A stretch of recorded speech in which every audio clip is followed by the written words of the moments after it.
Assalamualaikum warahmatullahi wabarakatuh. Oke, eh, karena masih Idul Fitri, saya tidak sengaja ngambil tema kok ada fitrahnya, yalah sekalian mumpung kemarin kita sudah Idul Fitri dan sudah pede bahwa kita kembali fitrah, kemudian juga mengeluarkan zakat fitrah. Jadi ada banyak fitrahnya, sekalian kita pahami apa sih itu fitrah. Makanya judulnya hanya fitrah malam ini. Mungkin tidak banyak hal baru, tapi enak untuk mereview. Dan saya sering bilang bahwa kita itu sering-sering mengingat-ingat siapa diri kita dan jadi manusia yang sejati, manusia yang benar, yang hakiki. Nah, manusia yang hakiki itu antara lain manusia yang menetapi jalur fitrahnya sebagai manusia. Saya sering nyindir, uang kita jadi manusia aja sering tidak bisa. Nah, malam ini kita belajar sedikit seperti apa sih fitrahnya manusia itu. Idul Fitri itu kan kita artikan kembali fitrah. Tidak apa-apa, itu kearifannya orang Indonesia, meskipun makna harafiahnya sebenarnya bukan itu. Itu kalau pakai bahasa Arab di Mu'jam itu lebih, hari ini lebih dimaknai hari raya.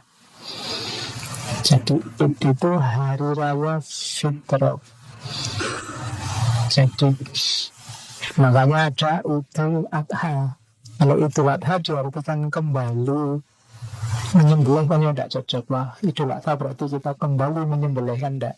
Kalau Idul Fitri kembali fitrah, memang maksudnya hari raya. Itu hari raya. Lebih fokus pada makan-makan perayaannya itu Id. Makanya di Al-Quran itu di surat Al-Ma'idah itu, Al-Ma'idah ada ayat yang punya idan li awalina wa akhirina. Itu kan orang-orang Bani Israel yang minta diturunkan makanan pada Nabi Isa. Nah, terus setelah itu mereka ingin pesta-pesta dengan makanan itu. Nah, itu istilahnya pakai Eid. Jadi makanya hari raya kita dikenal sebagai Idul Fitri dan Idul Adha. Fitri juga ya memang fitrah antara lain artinya kesucian. Tapi banyak ulama mengartikan fitrah ya dari arti nanti satu akar kata dengan futur, yang artinya ya kembali makan lagi. Jadi Idul Fitri itu dimulainya kita bisa makan lagi, khususnya makan pagi. Makan pagi bahasa Arab itu futur, sarapan. Jadi Idul Fitri itu kita merayakan hari kita bisa sarapan lagi. Secara harfiah itu cuma dimaknai secara dalam, secara esensial oleh para ulama termasuk di Indonesia menjadi kembali fitrah dengan filosofi orang yang sudah puasa itu jiwanya akan terbersihkan, apalagi nanti ada tugas akhir namanya zakat fitrah. Nah, maka hasilnya adalah wisuda namanya Idul Fitri. Oke. Nah, sekarang kita lupakan idulnya, kita ambil fitrahnya. Apa itu fitrah? Secara harfiah tadi ya sudah kita jelaskan ya, fitrah itu tabiat, ciptaan, asal kejadian. Itu mana asalnya itu. Jadi makanya kita sering ada orang bilang bahwa ya sesuai fitrahmu saja. Kalau ada laki-laki kok gawanya ke perempuan, dan kita sebut wah itu menyalahi fitrahnya.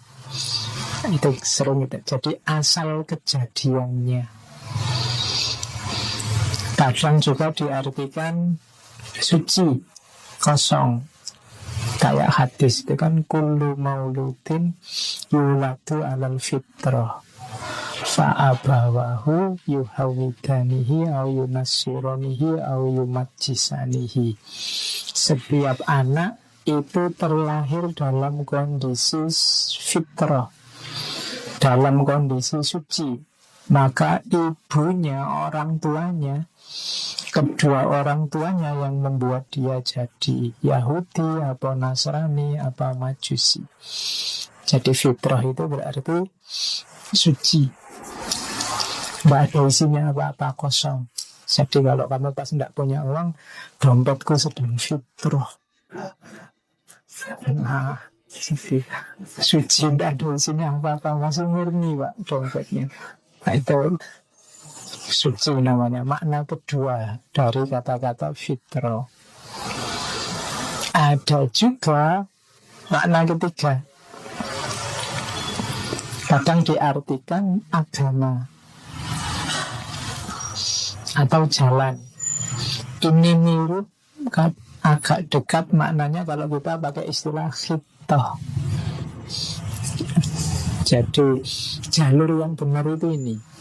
Nah, makanya di Al-Quran ada ayat fa'akim wajhaka lidini hanifa fitratallah allati fataron nasa alaiha. Maka luruskanlah wajahmu menghadap pada agama yang lurus, yaitu fitratallah. Jadi agama itu fitrah dari Allah yang fataron nasa alaiha. Jadi pedomannya manusia, jadi agamanya manusia. Jadi secara letterlek itu. Maka Idul Fitri mungkin pasnya adalah kita kembali pada jalur yang benar. Jadi kita kembali pada fitratallah. Setelah sebulan kita latihan, mungkin sebelum Ramadan kita banyak keluar jalur, Ramadan itu kita kembali ke jalur, kemudian diuji kemelekatan kita dengan dunia lewat zakat fitrah, akhirnya kita Idul Fitri sah, kembali pada fitrah. Oke, malam ini kita belajar tentang fitrah manusia, berarti kita belajar tentang apa sih manusia itu. Malam ini kita ngomong umum tentang manusia, nanti belakangan kita ngomong tokoh per tokoh, apa dan bagaimana tentang manusia. Kalau Al-Quran bilang bahwa manusia itu dengan 4 istilah. Ini populer sekali. Ada basar, ada insan, ada nas, ada ins.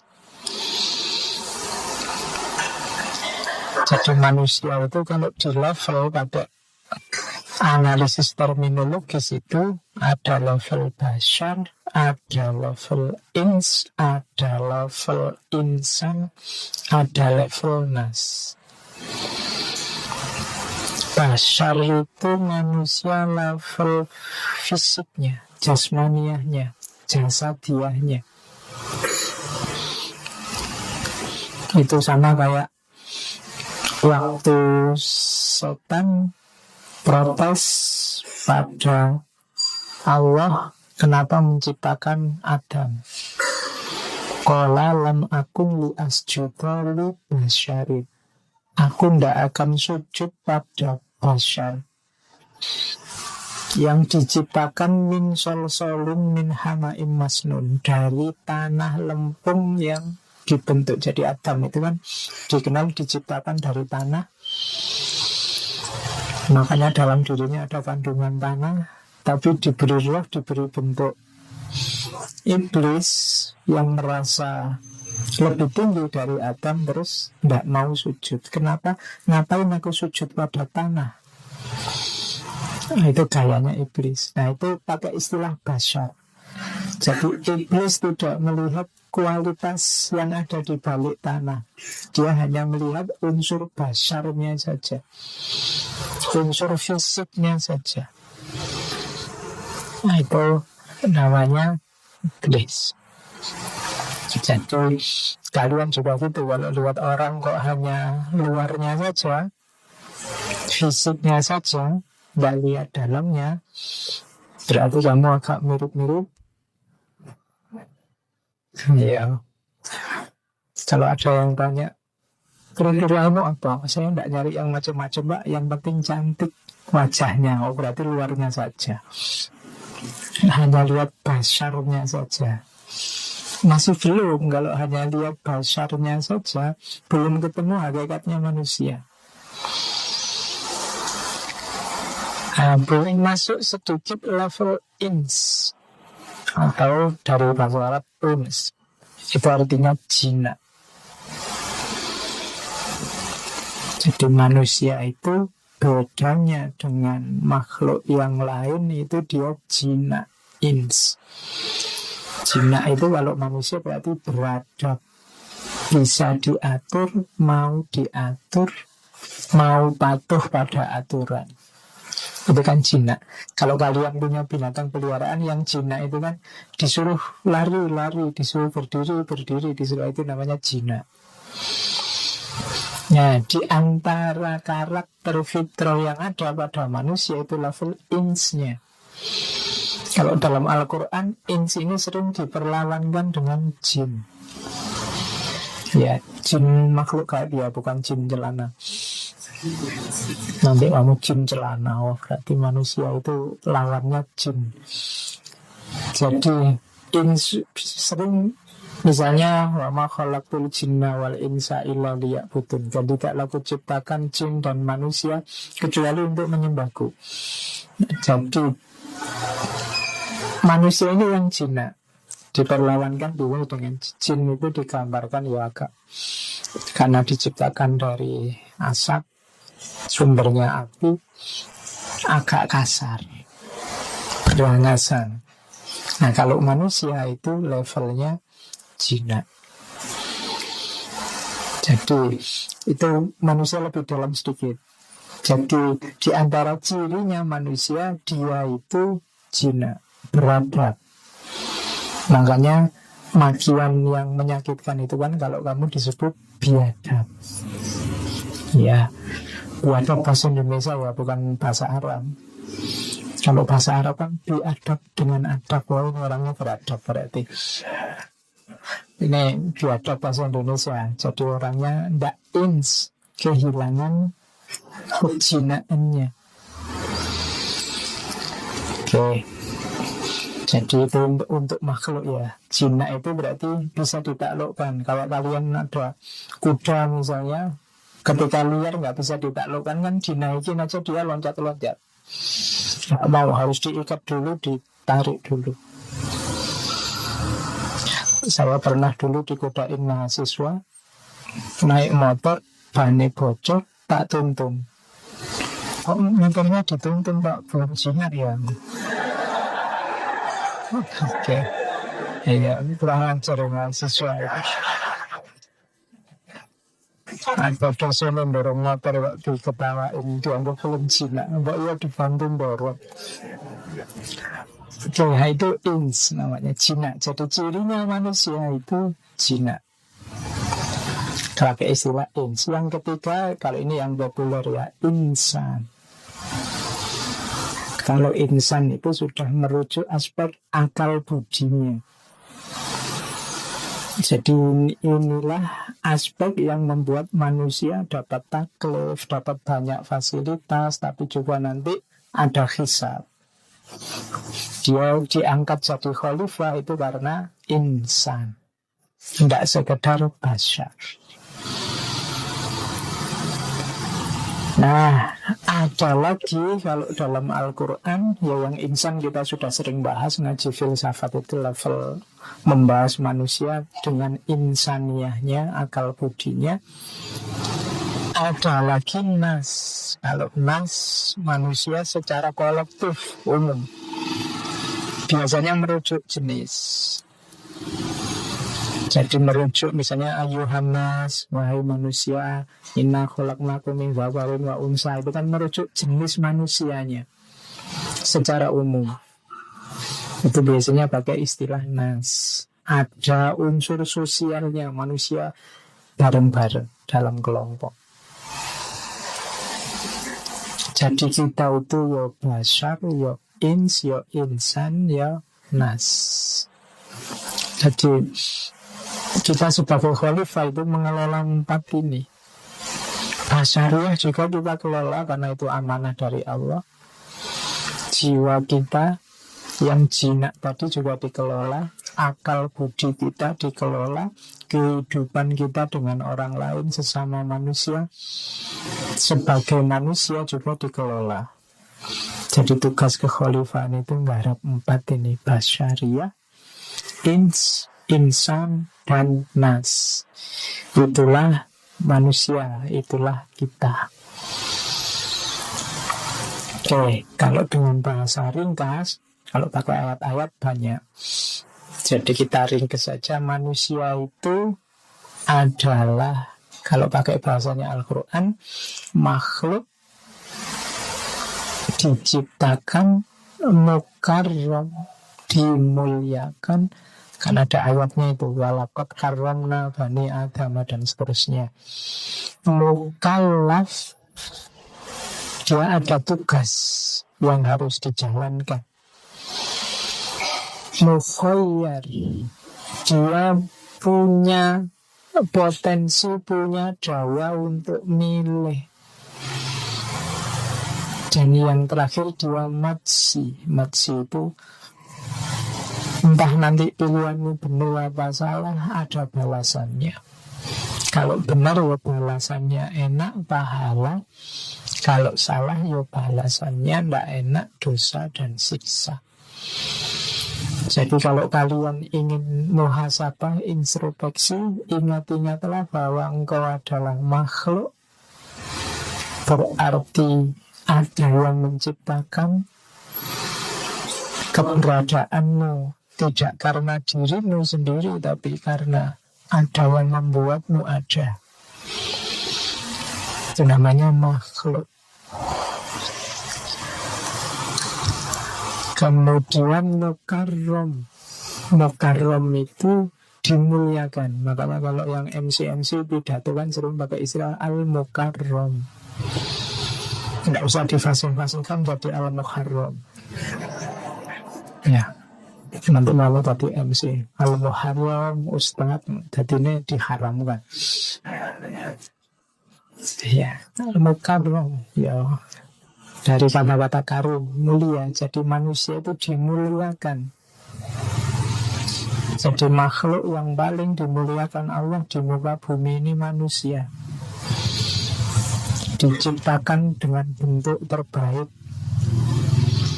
paling ganteng, paling kan ahsanu taqwim. Jadi Allah itu menciptakan kita dengan bentuk paling baik. Di antara semua makhluk lainnya kita paling bagus, paling baik. Kalau tidak percaya kalian boleh ngaca. Ya, makhluk terbaik. Jadi kamu merasa sejelek apapun tidak usah khawatir, kamu paling ganteng, paling baik.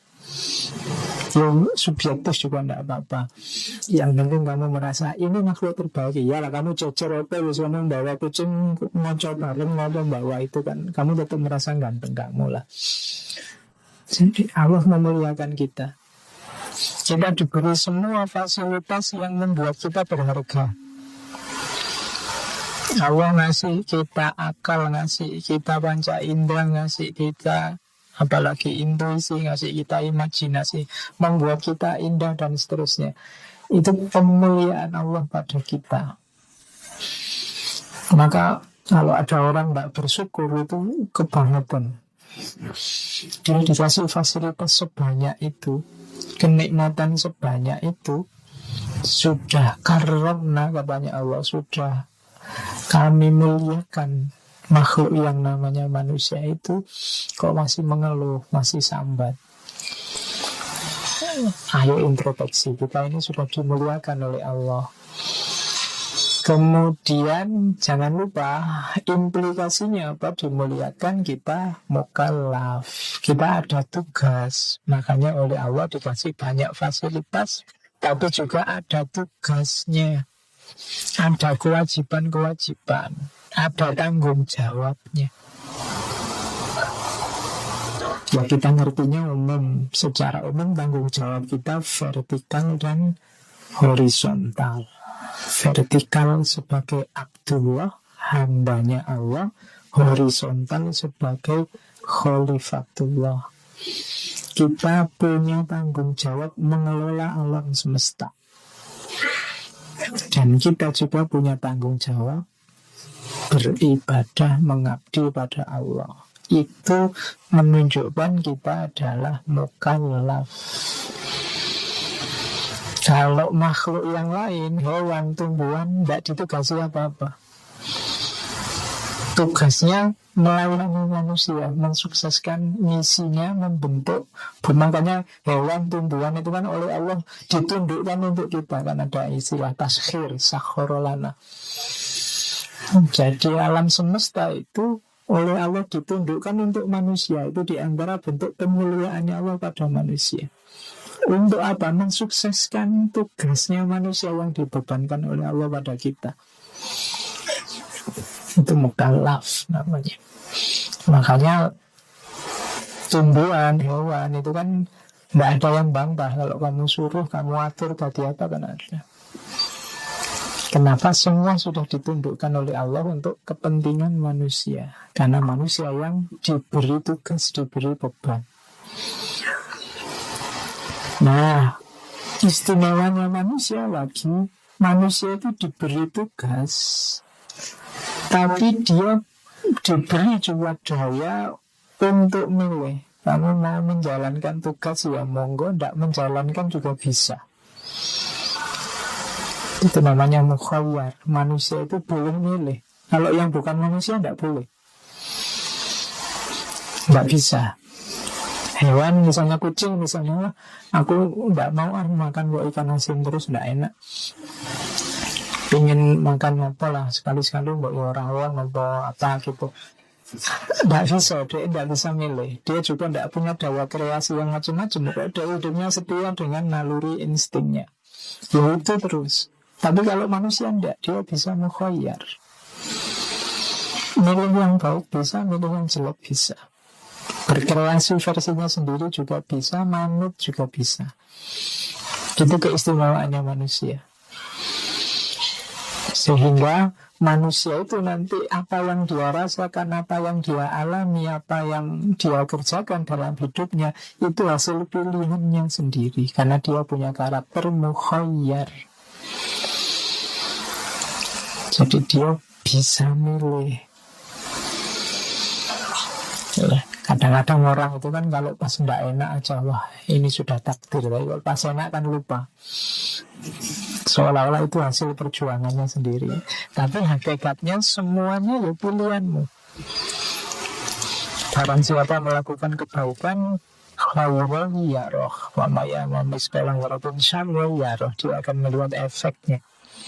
Sekecil apapun kebaikan, rasakan akibatnya. Sekecil apapun kejelekan, rasakan akibatnya. Karena kita makhluk mukhayyar, kita bisa milih. Faman sya'a falyu'min wa man sya'a falyakfur. Kalau kamu mau ya iman, kalau kamu mau ya kafir. Dua-duanya kamu bisa. Jangan salah, kalian bisa untuk jadi orang kafir, bisa juga untuk jadi seorang mukmin. Dua-duanya punya daya. Kamu jujur bisa, maling juga bisa. Ya kan? Kamu bohong juga bisa, curang juga bisa. Manusia punya daya untuk semuanya. Tinggal kamu milih yang mana. Jadi pahlawan bisa, jadi penjahat juga bisa.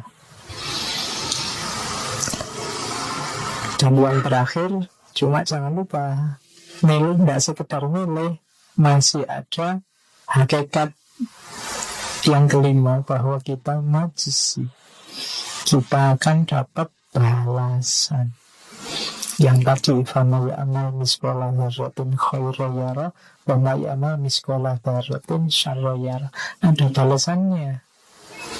Kalau kamu jujur ada efeknya, nanti rasakan sendiri. Kalau kamu curang, bohong, ada efeknya, rasakan sendiri. Makanya kalian yang sejak kemarin ribut curang, lu tenang aja, kalau memang benar curang ada efeknya khairawaro dan syarrawaro. Ngapain kita yang galau? Kan gitu menasehatinya. Oke, ya. Kenapa? Karena setiap perbuatan ada balasannya. Kok kita yang dungkur balik muter nganan muter ngiri gara-gara lihat orang curang, lu ngapain? Kalau dia curang ada balasan. Oke, jadi lu itu ya kan, kalau bahasanya orang Buddha itu kan ada karmanya sendiri. Nggak usah capek dengan kalau ada orang lain curang. Lebih sibuklah kamu, jangan-jangan aku yang jelek, jangan-jangan aku yang curang. Kenapa? Karena kamu punya daya milih tadi loh. Jangan-jangan pilihanmu keliru. Jadi manusia itu mukhayyar, punya daya milih, tapi juga nanti ada balasannya. Mau milih 01 atau 02 ya silahkan. Kenapa? Karena kita mukhayyar, bisa milih. Oke, cuma ada maji, ada balasannya. Kalian ikut ngaji nanti ada efeknya, tidak ikut ngaji juga ada efeknya. Dipikir sendiri. Minum teh ada efeknya sendiri, efek dari minum teh. Minum kopi juga ada efeknya sendiri, efek dari minum kopi. Yang nggak dapat minum juga ada efeknya, haus.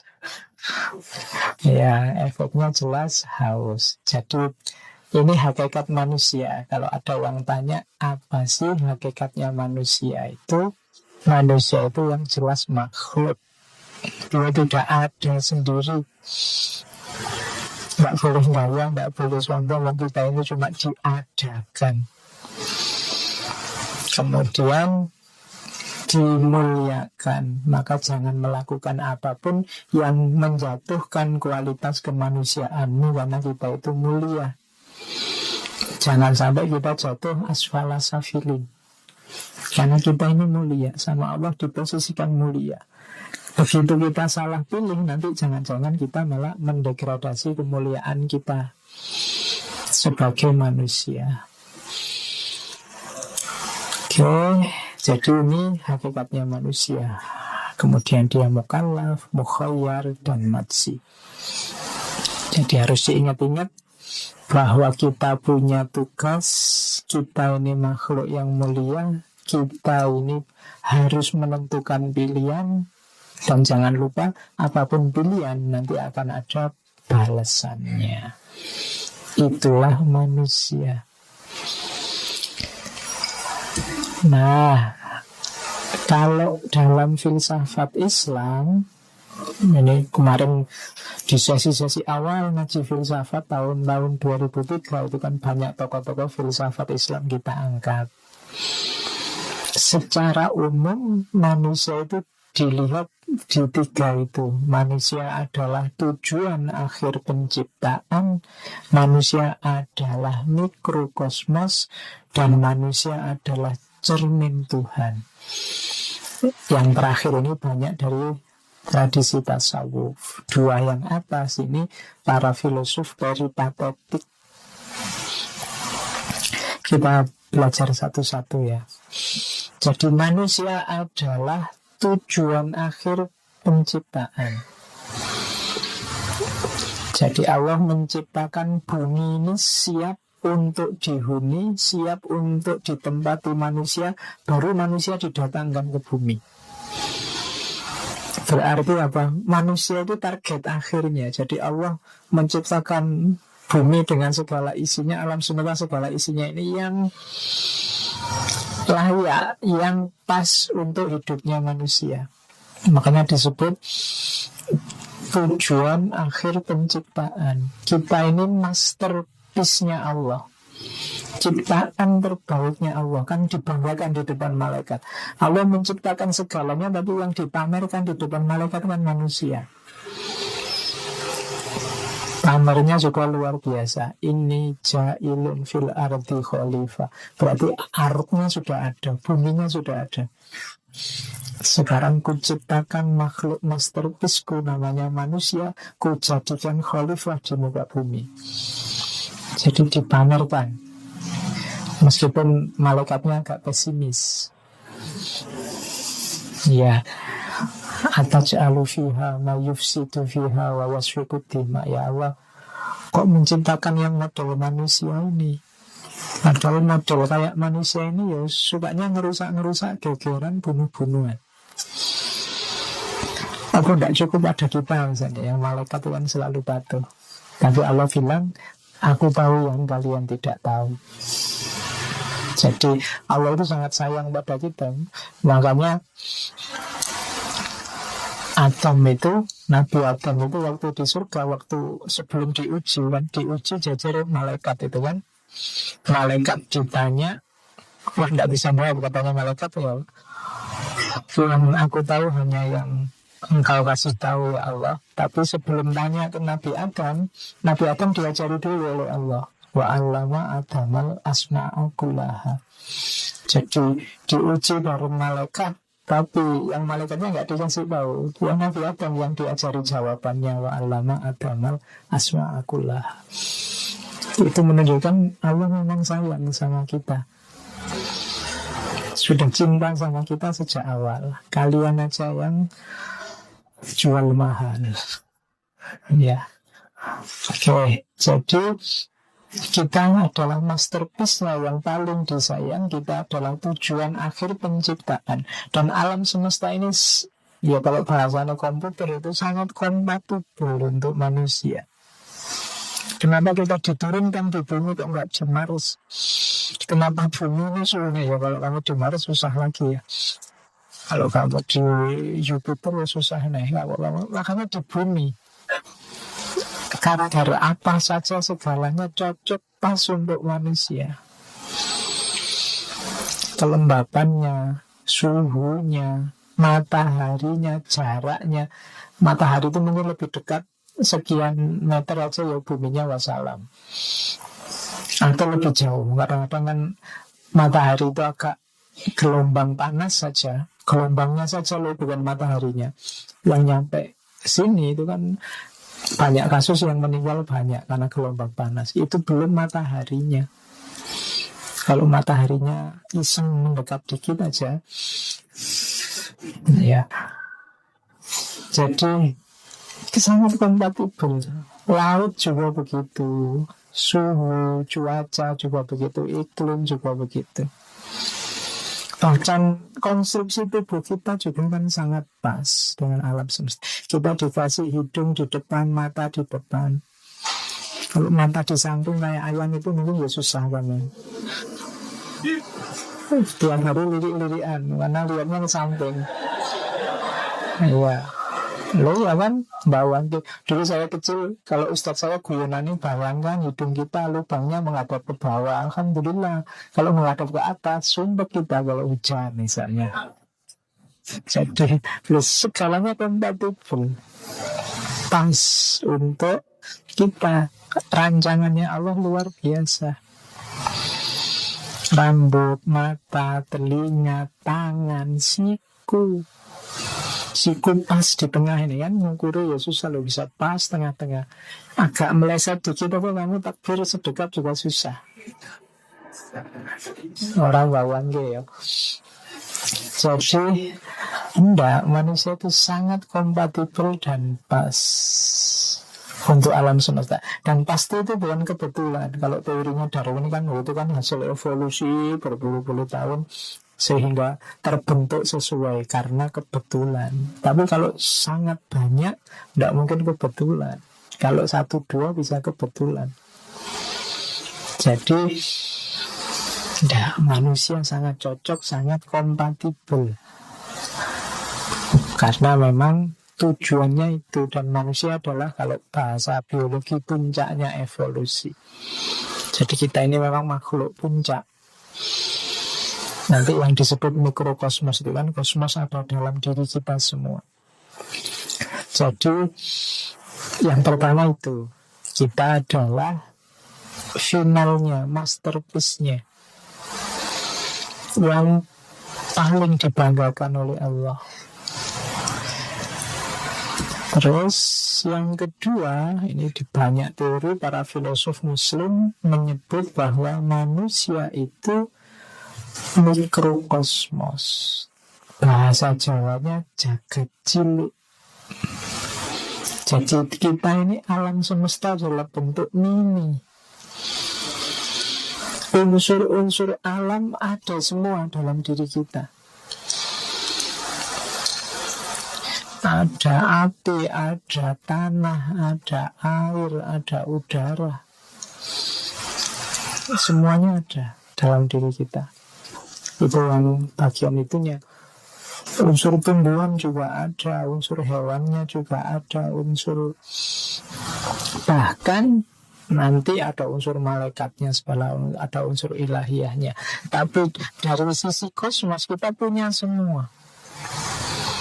Dalam diri kita ada mineral, ada tumbuhan, ada hewan. Hewannya jelas, tumbuhannya juga jelas. Kita kecil, besar, sampai itu kan unsur tumbuhan. Kita bisa tumbuh. Ada hewan. Kalau hewan itu ada mobilitasnya, agresivitasnya, ambisinya. Itu kan hewani. Nafsu itu kan hewani. Jadi kita lengkap. Makanya kita disebut mikrokosmos. Jagat besar yang namanya makrokosmos itu terkandung dalam diri kita. Apa saja ada. Oke. Nah, para filosof muslim pakai teori misalnya yang mineral, unsur fisik kita ini kan unsur mineral semua. Yang nabati, makan, tumbuh, berkembang biak itu nabati. Jadi kalau kita dalam hidup fokus makan, tumbuh, dan kawin, berkembang biak, kita levelnya level tumbuh-tumbuhan. Ya. Kalau hewan itu level insting, gerak, ambisi. Kalau kita agresif nyerang orang lain, nah itu levelnya level hewani. Jadi nanti kalau di Imam Ghazali kan malah hewan itu dibagi dua. Ada hewan ternak sama hewan buas. Sabuiyah sama bahimiyah. Bahimiyah yang binatang ternak, sabuiyah yang binatang buas. Ini nafsu hewani. Yang binatang ternak itu ya fokusnya tadi makan, minum, berkembang biak. Kayak sapi, kambing itu kan itu. Dia tidak punya ambisi, tidak punya cita-cita. Hidupnya harus pokoknya gitu aja. Manut saja diseret ke utara, dibawa ke selatan. Nah, itu level bahimian. Nah, kebalikannya yang sabuiyah ini agresifnya luar biasa, ambisius, nabrak kiri, nabrak kanan, keinginannya harus terpenuhi meskipun dengan jalan keras. Nah, itu sabuiyah. Dalam diri kita ada itu juga. Nah, makanya kalian tinggal teropong hidupmu. Kira-kira yang gawaku ini gaya apa ya?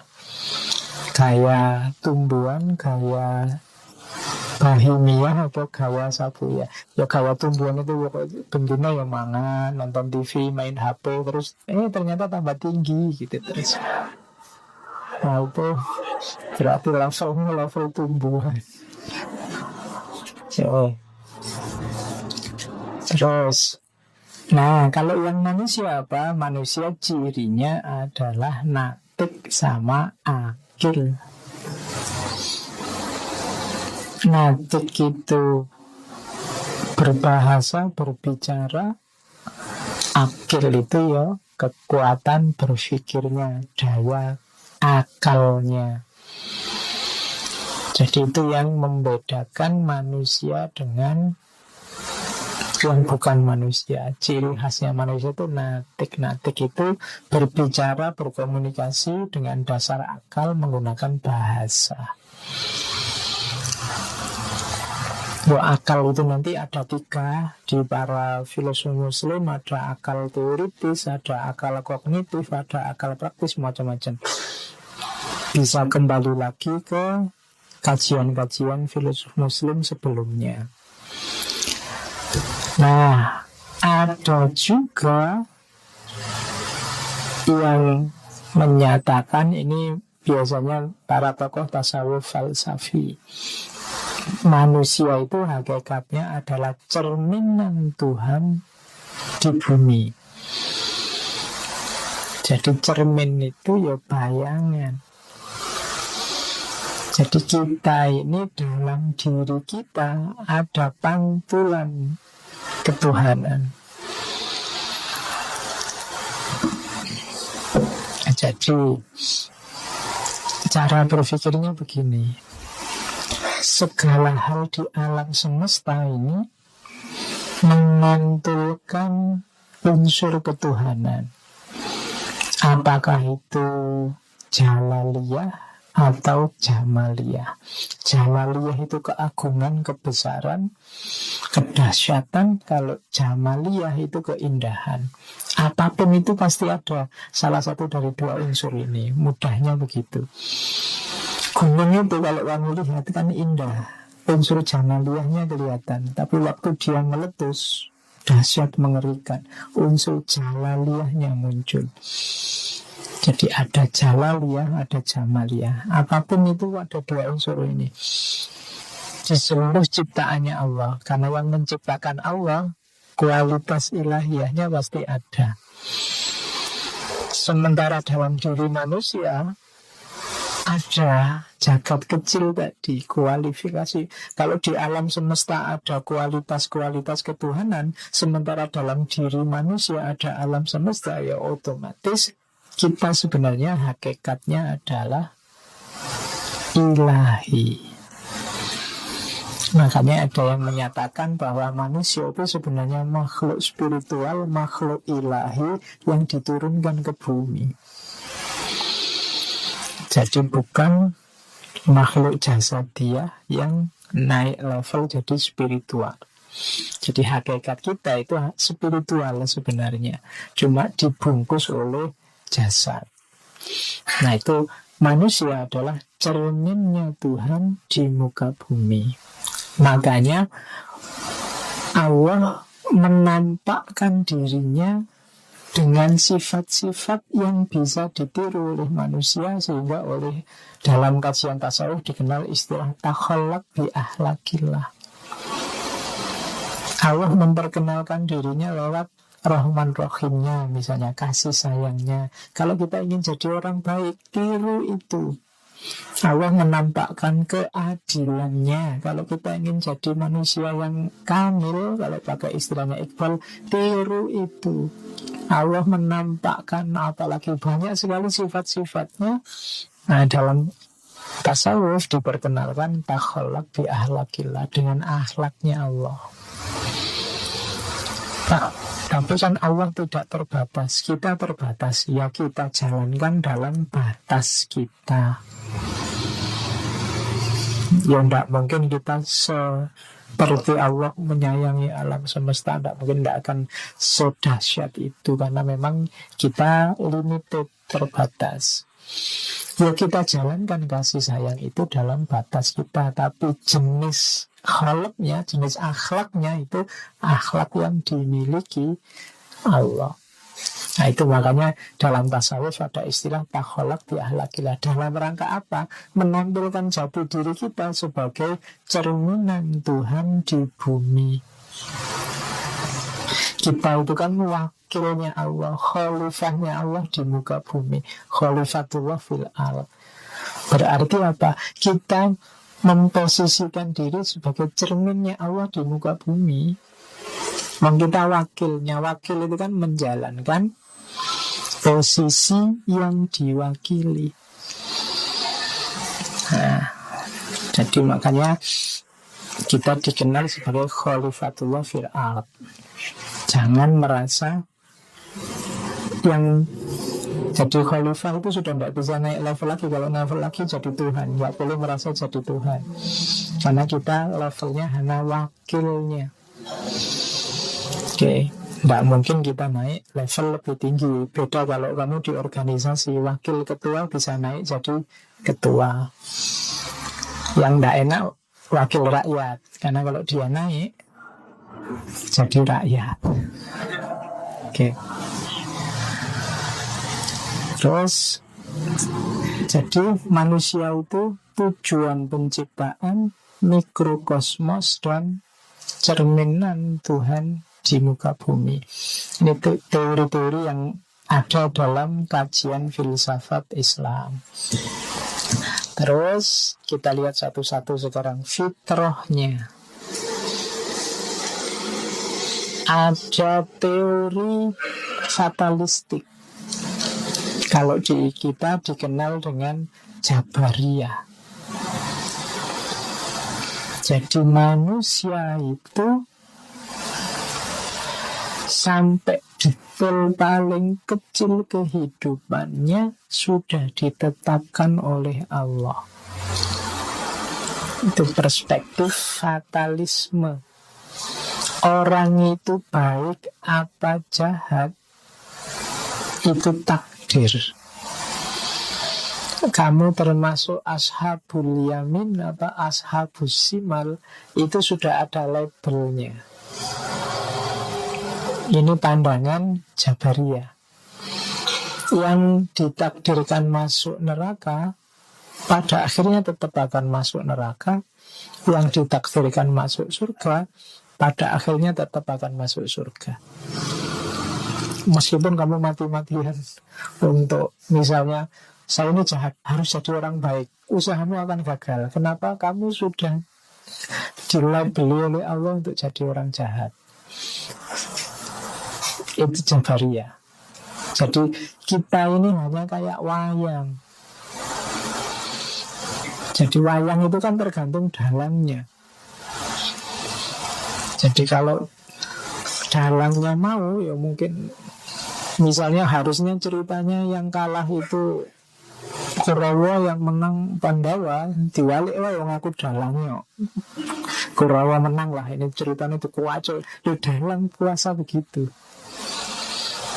Allah punya prerogatif 100% pada manusia. Ini cara pandang Jabariyah, fatalistik. Jadi fitrahnya manusia apa? Tidak ada fitrah-fitrahan. Semuanya ditentukan oleh Allah. Kalian malam ini hadir di sini, itu ya sudah ada nasnya. Sudah tertulis betul.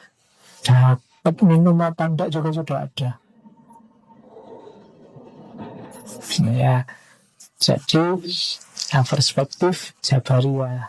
Ada yang punya pandangan semacam ini.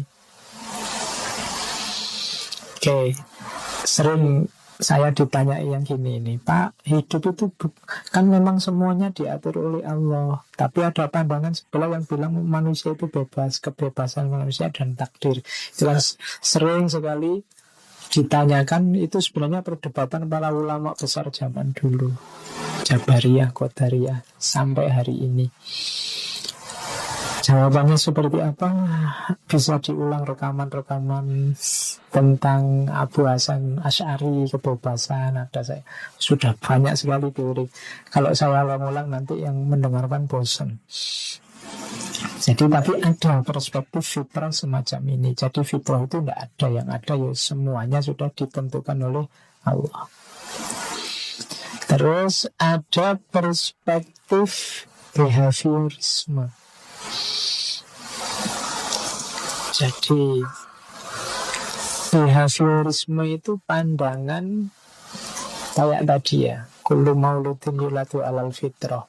Jadi manusia itu pada awalnya saat dia lahir itu kosong. Mungkin teman-teman yang belajar filsafat sering dengar filosof John Locke dengan tabula rasanya. Jadi manusia itu kosongan begitu lahir. Dia nanti jadi apa, isinya apa, nasibnya baik atau buruk, ya tergantung dialektikanya dengan lingkungan sekelilingnya. Jadi mukmin atau kafir ya tergantung nanti perjuangan dan kisah hidupnya. Jadi ini namanya pandangan behaviorisme. Kamu jadi orang baik atau jadi orang buruk itu ya nanti tergantung sejarah hidupmu. Kamu dapat pengaruh apa? Dan bisa berubah-ubah tergantung inputnya. Mungkin dulu kamu anak soleh, tapi sekarang sudah hanya tinggal setengah soleh. Terus nanti lama-lama jadi seperempat soleh, bisa begitu. Tergantung dialektikamu dengan lingkungan sekelilingmu. Dulu temennya santri-santri, sekarang konconnya preman-preman. Mungkin besok katanya bisa berubah-ubah.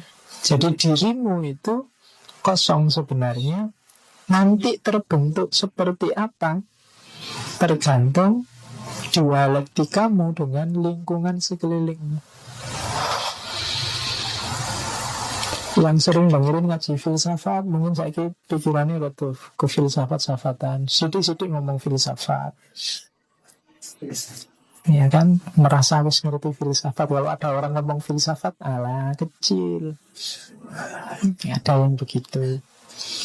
Kenapa? Yang dibaca itu. Jadi tergantung yang kamu masukkan apa dalam dirimu. Itulah nanti yang membentukmu. Jadi tidak ada pakem awalnya, tidak ada defaultnya. Bahasanya komputer, pokoknya lahir itu kosong, tinggal digambari apa kejadiannya nanti di situ. Jadi itu kan di surat An-Nahl itu disebut wallahu ahrajakum min butuni ummahatikum la ta'lamuna syai'a.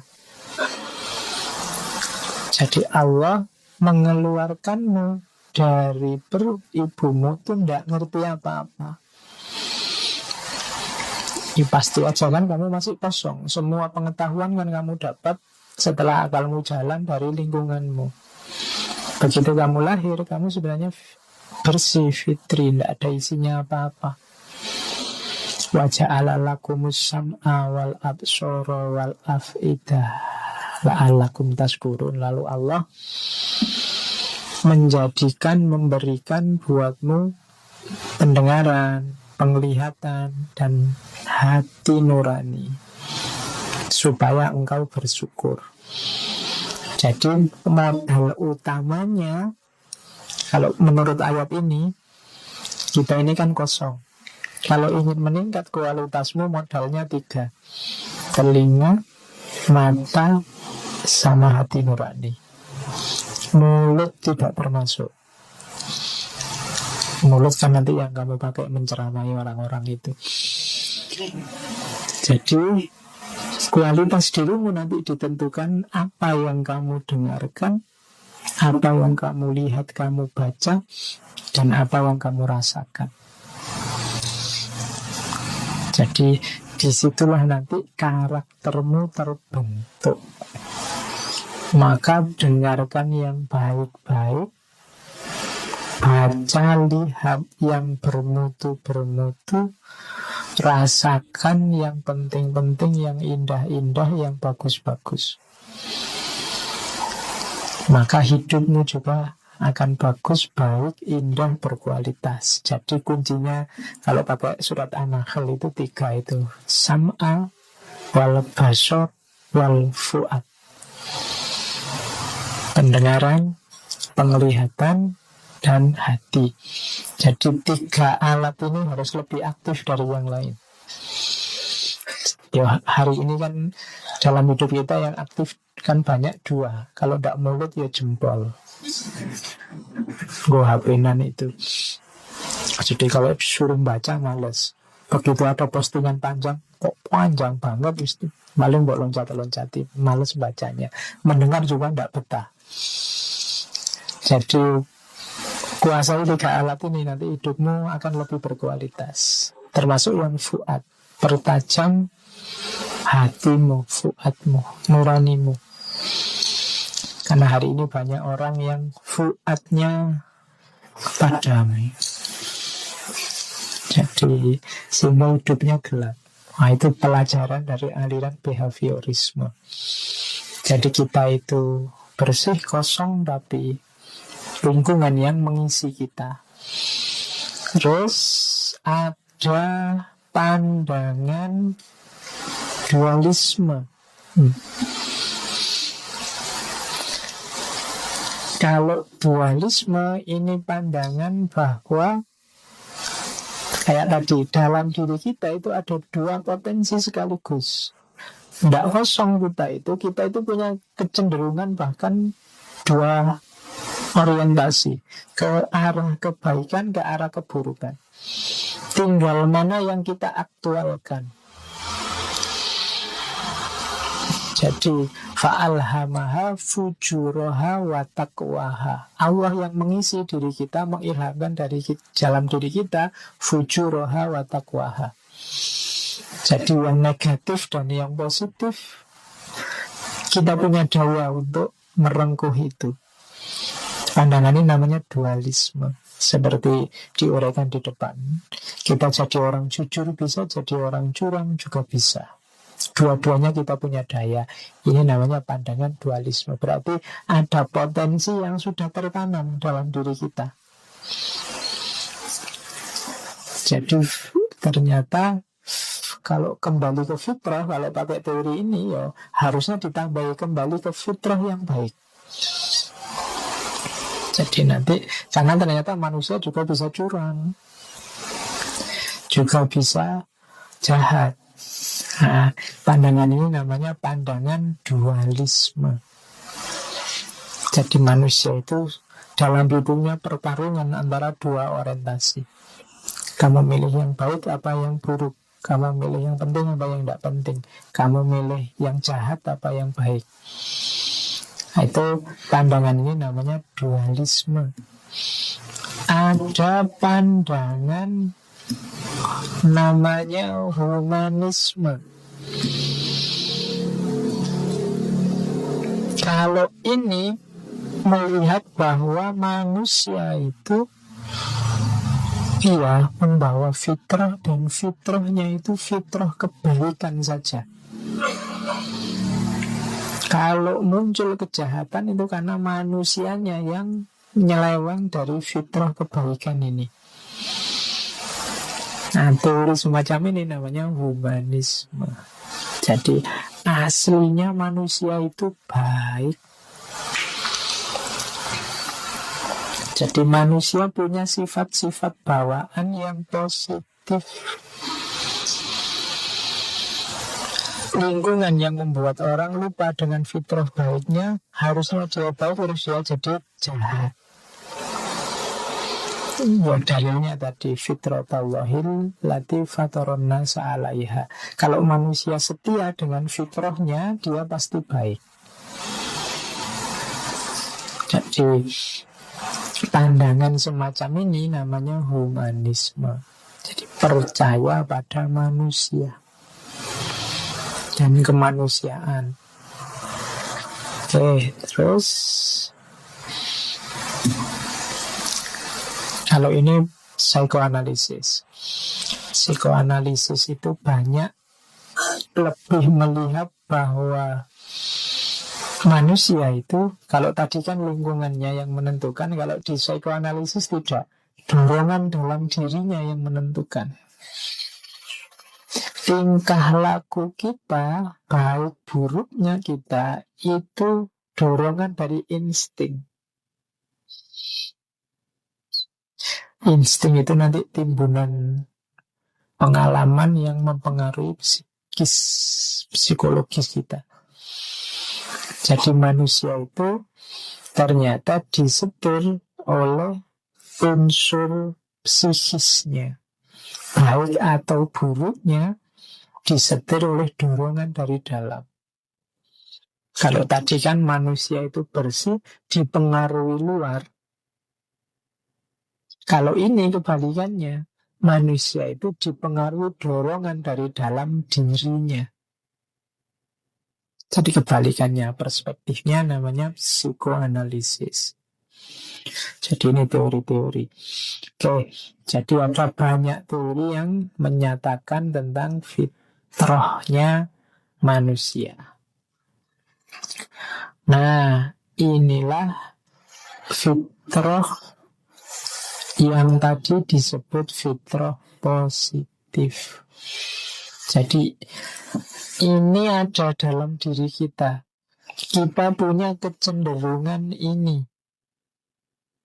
Kamu berusaha atau tidak berusaha, kamu punya dorongan itu. Tinggal kamu ikuti apa tidak dorongan ini. Ini yang teori ini yang sering lebih dekat kita kenal sebagai yaitu fitrahnya manusia. Yang positif-positif. Yang pertama beragama.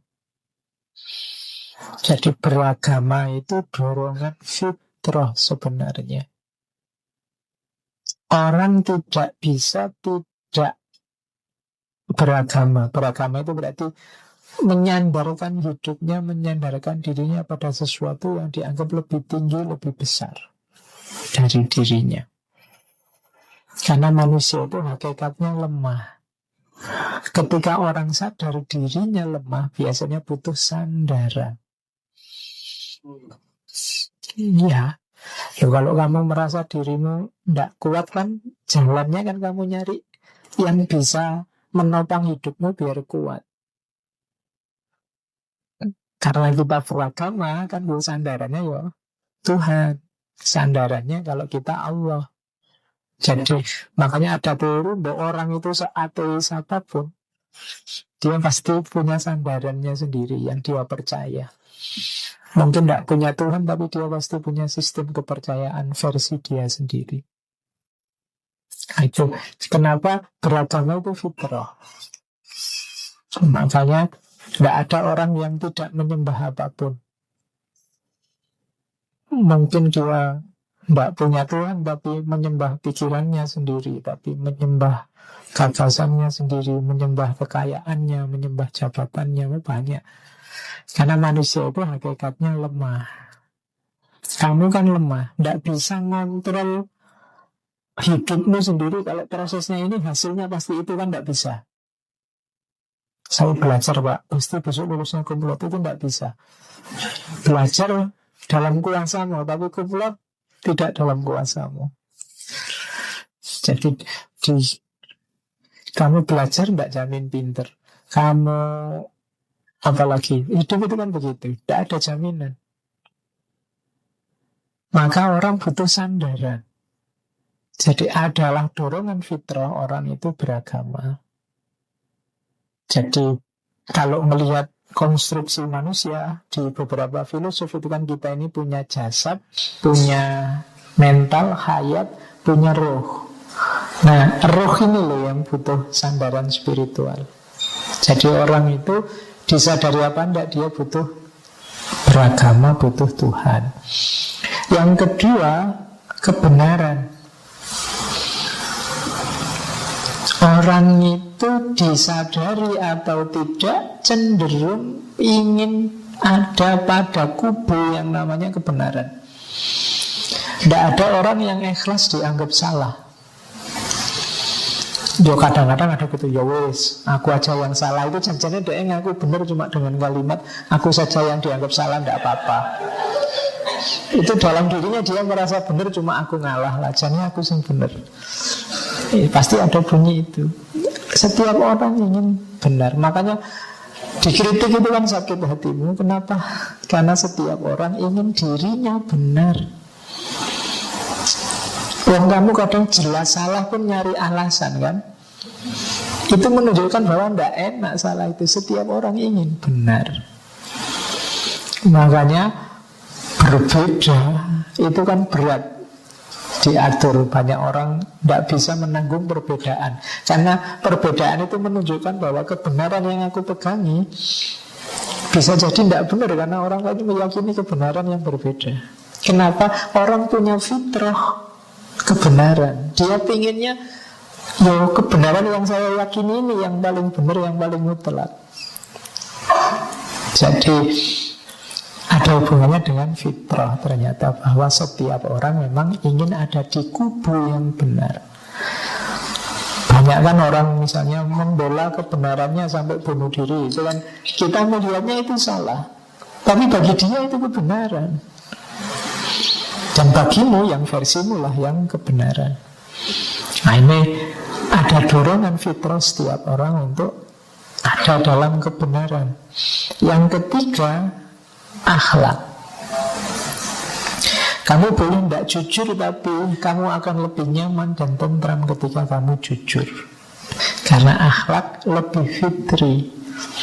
Akhlak itu dorongan fitrah. Keluar dari koridor akhlak itu berarti ya keluar dari fitrah. Jadi jujur, amanah, bisa dipercaya, menghargai orang lain, macam-macam. Ini kan membuat kamu tentram, membuat kamu nyaman. Kenapa? Cocok dengan fitrahmu. Kecenderungan yang ketiga. Kemudian yang keempat, keadilan. Ini dunia sosial.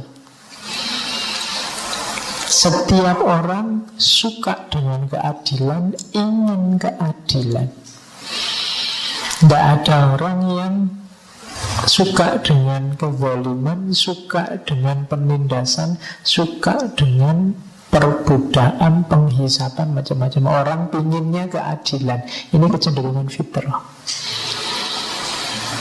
Makanya dimanapun ada ketidakadilan, rasanya kita ingin melawan. Kenapa? Karena fitrah kita itu fitrah adanya oleh Allah memang diberi rasa lebih cenderung pada keadilan. Kalau kita kok tidak belani keadilan, itu rasanya kok berat. Ada ketidakadilan, teman-teman itu memperjuangkan. Itu kan kalau pas kamu ngerti terus tidak ikut, itu kan rasanya tidak enak. Ya wis lah, tak dukung minimal dengan hati ya kan ngono.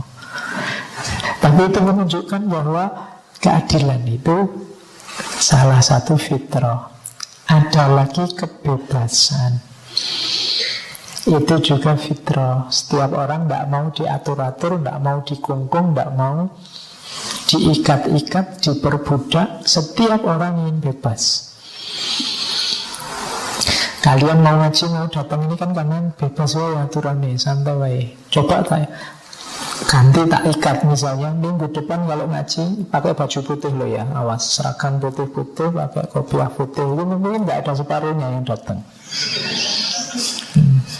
Kenapa? Orang nggak terlalu suka diatur-atur. Itu makanya kalau kamu kuliah kan dosen yang ngatur macam-macam kan kamu pinginnya berontak. Pinginnya sakaramu dewi. Kalau kamu kok nggak manut, saya kan ikut fitrah Pak. Susah diatur. Pingin bebas, tidak mau diatur. Pengen bebas saya Pak, jawab ujian ya ngarang bebas. Mahasiswa hari ini kan gitu. Kalau disuruh jawab dia ngarang, disuruh ngarang tidak bisa jawab. Oke, terus keindahan, kebersihan, kesucian. Ini juga jiwa cenderung ke sana. Jadi orang itu suci aku apa enggak, kecenderungannya sama yang lebih indah, lebih tertib, lebih nyaman. Kenapa karpetnya diganti? Karena orang lebih nyaman dengan keindahan, kebersihan, kesucian. Sama-sama karpetnya, kita milih yang lebih indah, lebih bersih, lebih suci. Itu jiwa cenderung ke situ. Kemudian yang terakhir, berketurunan itu juga fitrah. Kalau ini nggak perlu dijelaskan. Ya, kalian sudah bisa. Mungkin wawasannya lebih luas dari saya. Oke. Jadi kalau ini fitrah, yang dalam dirimu ada kecenderungan itu. Bedanya ada yang diikuti, ada yang terselewengkan. Jadi kembali ke fitrah itu definisinya mungkin lebih dekat kembali ke sini loh. Ayo kita hidup beragama secara benar, berakhlak, adil, bebas, indah, dan jangan lupa kawin. Nah itu fitrahnya di situ, tidak boleh bercita-cita jomblo seumur hidup. Ya, karena fitrah. Jadi kalau kamu jujur, dorongan itu kan ada, pengen itu kan ada. Kalau enggak, ayo kamu periksa, berarti enggak normal. Ya, jadi itu kecenderungan positifnya manusia.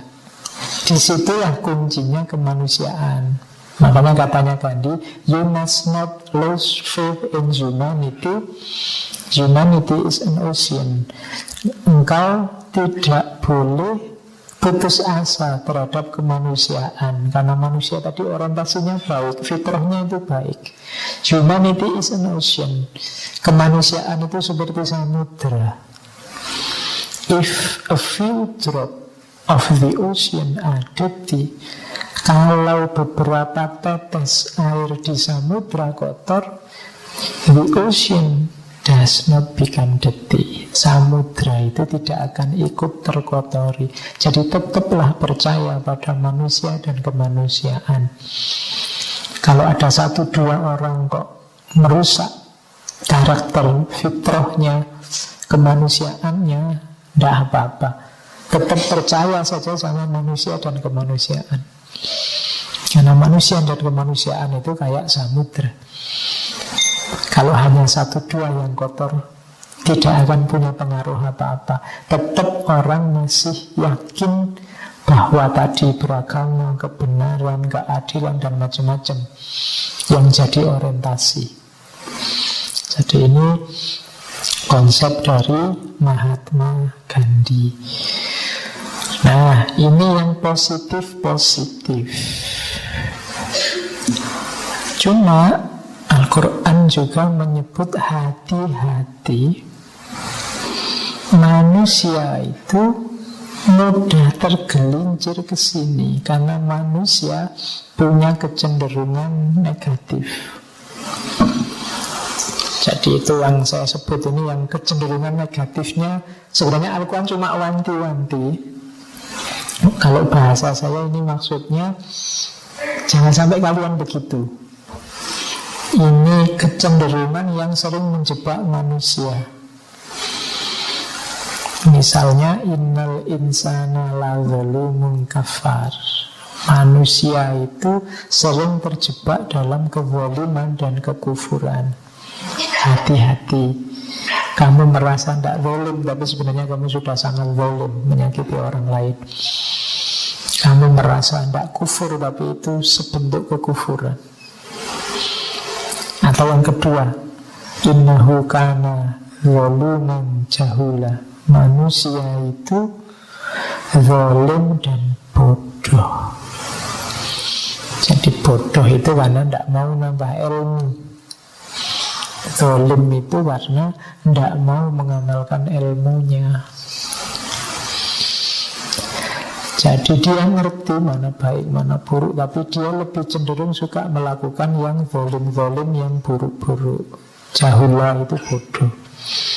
Jadi itu kecenderungan negatifnya manusia. Wa kanal insanu qaturo. Qaturo itu sangat kikir.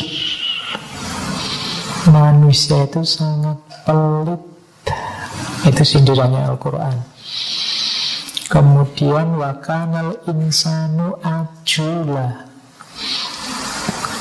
Dan manusia itu tergesa-gesa, terburu-buru, kesusu. Bahasa Jawa nih. Kesusu itu bahasa Jawa, bahasa Indonesia? Bahasa Jawa ya? Ya. Lokal itu kan bahasa Indonesia. Jadi terburu-buru, ajula. Jadi mungkin kita sering mengalami ya, betapa manusia itu sukanya terburu-buru, tergesa-gesa, tidak setia dengan proses. Inginnya cepat sukses, inginnya cepat besar, inginnya cepat terkenal, inginnya cepat. Akhirnya kan terus kehilangan substansi, kehilangan yang penting-penting, kehilangan yang bagus-bagus. Sekarang semua orang ingin terkenal. Nunggu masuk TV kelamaan, bikin channel YouTube sendiri-sendiri. Ya, saling ngerjain. Sekarang kan budayanya prank. Akhirnya muncul kasus tidak karu-karuan, macam-macam. Kenapa? Ajulah, kita tergesa-gesa. Ingin cepat kaya juga begitu. Akhirnya korupsi. ingin cepat soleh juga begitu. Akhirnya tidak ngerti ilmu agama, ngertinya 1-2 terus buka pengajian. Ya, jadi jangan-jangan ngaji filsafat ya mana. Jadi ajulah, mau aja kesusu ta. Jangan tergesa-gesa. Segalanya ada prosesnya. Oke, terus khalaqal insan min nutfatin fa idza huwa khasimun mubin. Jadi Allah menciptakan manusia itu dari nutfah, setetes air mani. Tapi kok fa idza huwa khasimun mubin. Khasim itu mendebat, ngewayel. Khasimun mubin, mubin itu luar biasa. Jadi manusia itu loh, diciptakan dari air mani. Sekarang begitu dia dewasa, ngeyelnya luar biasa.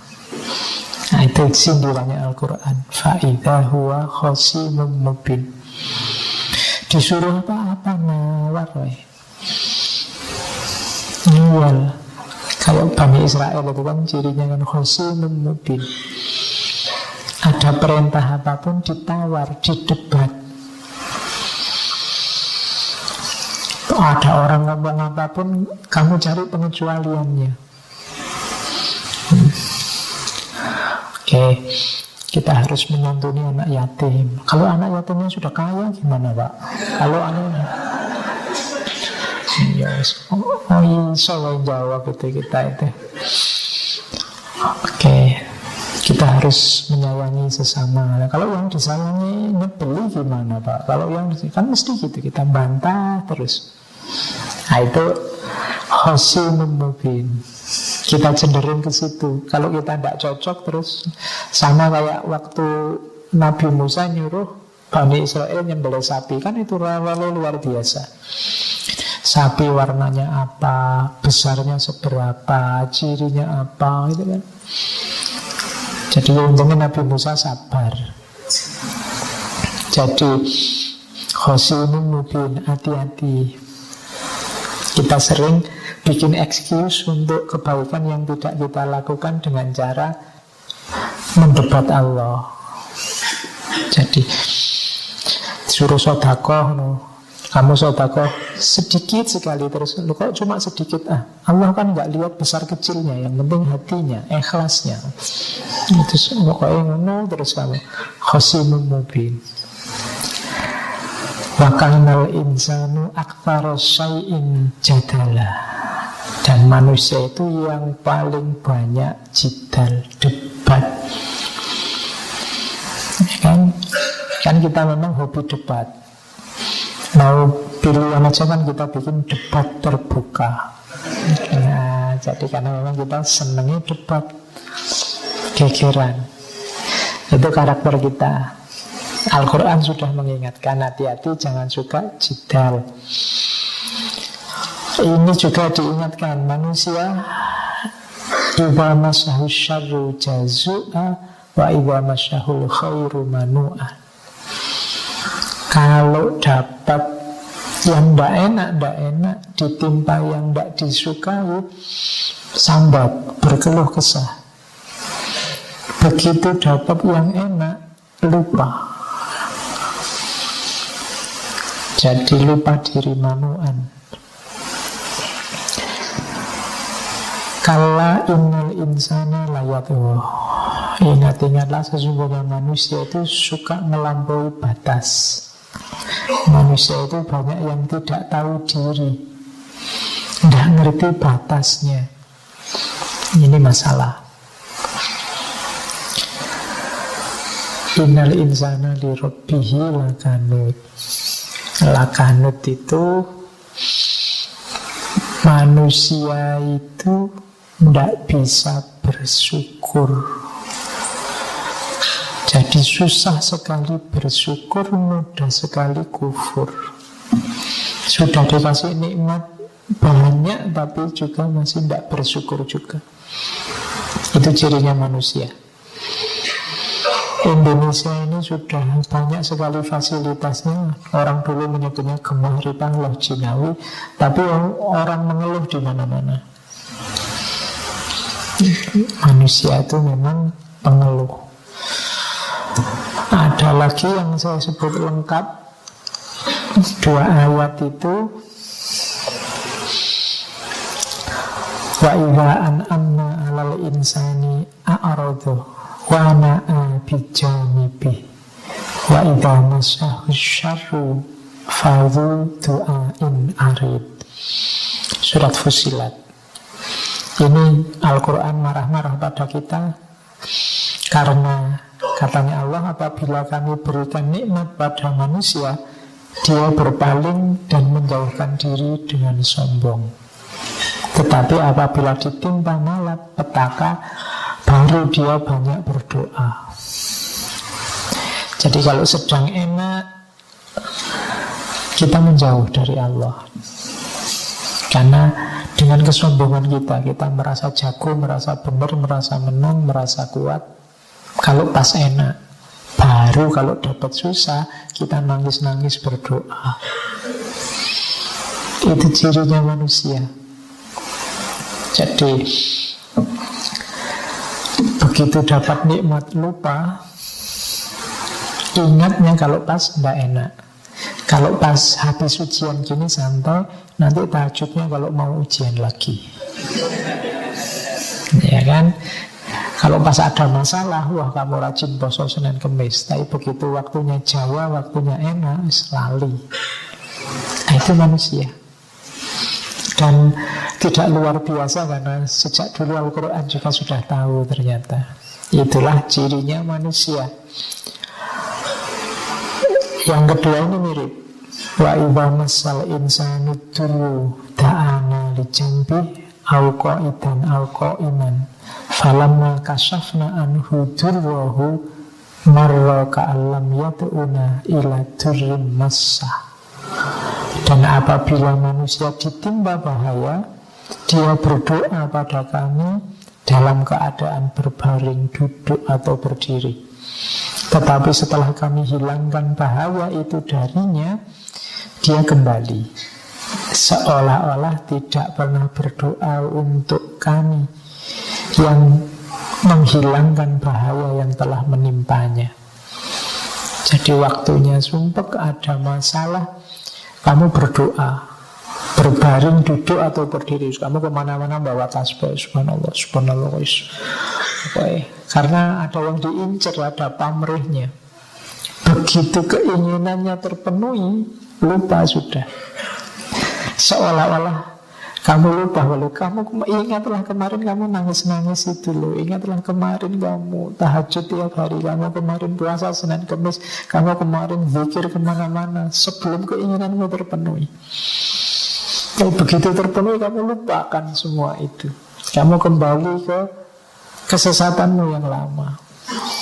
Nah, itu sindirannya Al-Quran pada kita. Makanya kalau doamu tidak dikabulkan lama, jangan-jangan Allah khawatirnya itu.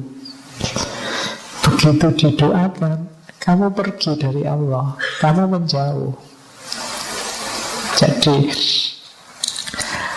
bersyukurlah, Pak, saya sudah berdoa lama gak dikabul-kabulkan. Bersyukurlah, Allah masih ingin asik bersamamu. Jangan-jangan begitu dikabulkan terus kamu pergi, menjauh. Dan Allah sayang padamu, makanya sudahlah, kamu asik saja bersamaku. Kan kelihatan bagus, kamu tahajud, kamu puasa Senin Kemis, kamu zikir. Jadi itu sindirannya Al-Quran pada manusia. Kita mudah begini, makanya harusnya istiqomah, ya dikabulkan alhamdulillah, tapi amal-amal baiknya tetap istiqomah. Biar tidak disindir Al-Quran bahwa kita ini kayak orang yang lupa pada sebelumnya. Sebelumnya kamu nangis-nangis dan macam-macam. Jadi itu dua slide yang terakhir itu menunjukkan bahwa kita punya fitrah baik sebenarnya, tapi kita juga punya kecenderungan jatuh pada potensi jeleknya manusia. tidak bersyukur, dan macam-macam tadi yang dijelaskan sebelumnya. Jadi itulah namanya fitrah. Kembali ke fitrah berarti apa? Kita selamat dari potensi yang negatif tadi dan bisa menghidupkan potensi yang baik. Jadi Idul Fitri itu kalau memang kita maknai kembali ke fitrah, berarti kita harusnya hari ini fitrah yang baik-baik tadi hidup. Kita sudah latihan selama 1 bulan di bulan Ramadan, dan terakhir diuji kemelekatan kita dengan dunia lewat zakat fitrah. Harusnya benar-benar Idul Fitrah, kembali pada fitrah. Oke. Ya, human nature is evil and goodness is caused by intentional activity. Ini dari Sun Tzu. Sun Tzu itu filosof Konfusius. Jadi kalau Sun Tzu dia punya pandangan bahwa ya manusia itu kebalik, hakikatnya jelek, bukan hakikatnya baik. Nah, kebaikan itu muncul ketika manusia niat melakukan kebaikan. Ini teorinya beda. Karena tadi ada teori bahwa manusia hakikatnya baik. Kalau di Sun Tzu ini yang dari Tiongkok bilang manusia itu hakikatnya jelek. Kalau tidak percaya, ayo manusia itu bebaskan. Tidak usah dikasih aturan, tidak usah dikasih hukum, tidak usah dikasih pemerintahan. Bebaskan saja, mesti rusak dunia ini. Sakowarepe dewe, dan saling merusak, saling menyakiti, saling menjatuhkan. Itu kalau dibiarkan saja. Maka perbuatan baik itu harus intensional, harus diniati. Kamu harus niat, aku ingin berbuat baik, baru akan lahir perbuatan baik. Kalau kamu biarkan saja dirimu jalan apa adanya, kemungkinan keluarnya jelek. Karena manusia, human nature is evil. Jadi manusia itu hakikatnya jahat, jelek. Ini kayak kalau di barat ada Thomas Hobbes. Makanya orang butuh negara, butuh aturan, butuh tradisi, butuh norma biar hidup ini tertata rapi. Kalau dibiarkan mesti merusak. Misalnya kalian, oke ya, kita libur sehari, semua aturan dihapus, aturan moral, aturan dihapus, mesti besok rusak. Dunia langsung kacau. Mungkin kamu entah ngapain di warung juga, dagangan apa mesti ngono. Kan tidak ada aturan, bebas pak itu. Nanti kos-kosan itu sudah kamu nginep bareng semua. Tidak ada aturannya. Nah, jadi rusak. Maka niati perbuatan baik itu dia intensional, tidak bisa dibiarkan saja mesti keluar baik, tidak. Dia harus disengaja. Jadi human nature is evil. Jadi apakah hakikatnya manusia itu baik ataukah hakikatnya manusia itu jahat? Biarkan para filosof berdebat. Yang penting kita lakukan yang baik. Kuncinya kan di situ.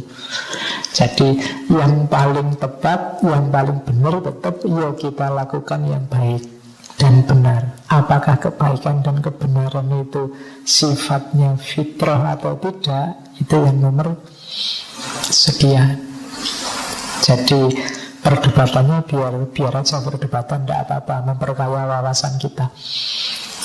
Karena biasanya kadang-kadang kalau kita hanya fokus pada perdebatannya, kita lupa pada substansinya.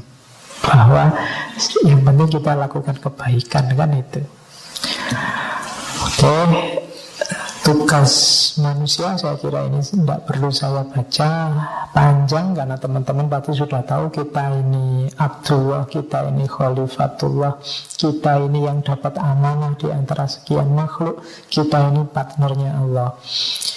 Tentang tugas manusia ini panjang lebar dijelaskan di Muhammad Iqbal. Kalau saya tidak lupa silahkan dicek lagi.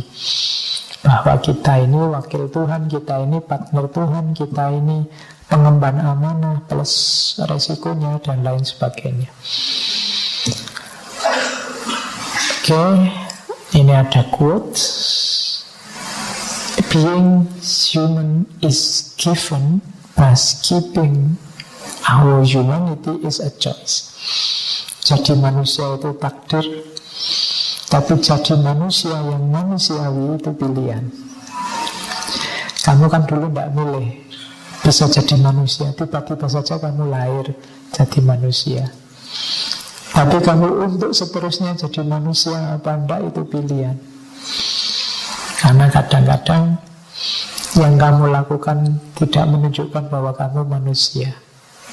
Banyak orang yang kehilangan sisi kemanusiaannya. Maka keeping our humanity is a choice. Menjaga kemanusiaan kita itu pilihan. Terus ini pelajaran dari penulis Prancis Alphonse Karr. All people have 3 karakter. Jadi manusia itu punya 3 karakter sebenarnya. Tidak 1 ternyata, katanya Karr. Yang pertama, which they exhibit, yang dia tunjukkan. Kemudian that which they are, aslinya karakternya.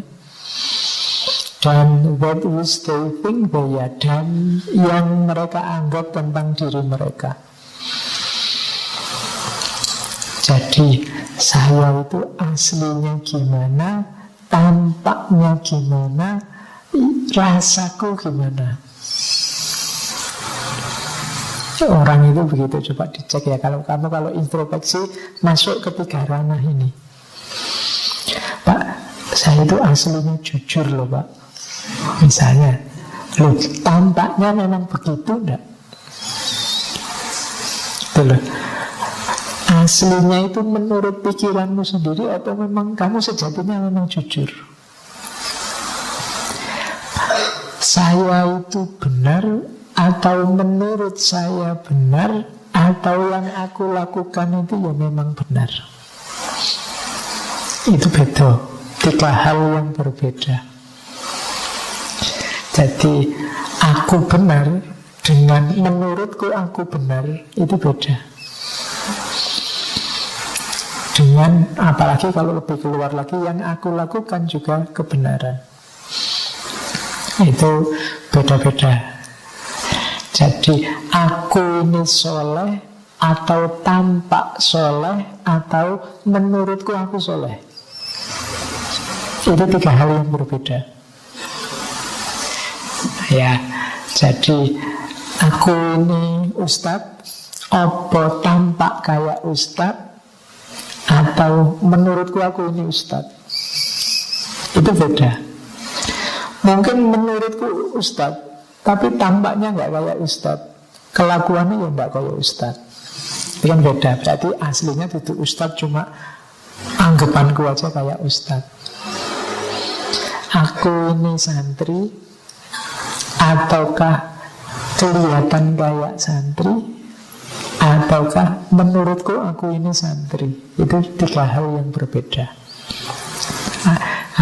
Teori ini jadikan untuk introspeksi ke dalam ya. Tidak harus keluar. Kalau keluar nanti gegeran lagi mesti. Nanti kamu mengevaluasi orang terus kiri kanan. Wah, sampean hanya kelihatannya. Soleh kan cuma menurutmu. Oh, tidak mesti aku. Nanti rame lagi untuk dirimu sendiri. Coba dicek. Kamu kalau merasa orang baik, ataukah aslinya kamu memang baik, ataukah kelihatannya saja kayak orang baik. Itu 3 hal yang berbeda. Oke, itu teori dari Alphonse Karr. Terakhir, manusia itu paradok. Man is the only creature who refuse to be what he is. Satu-satunya makhluk yang bisa menolak jadi dirinya sendiri itu manusia.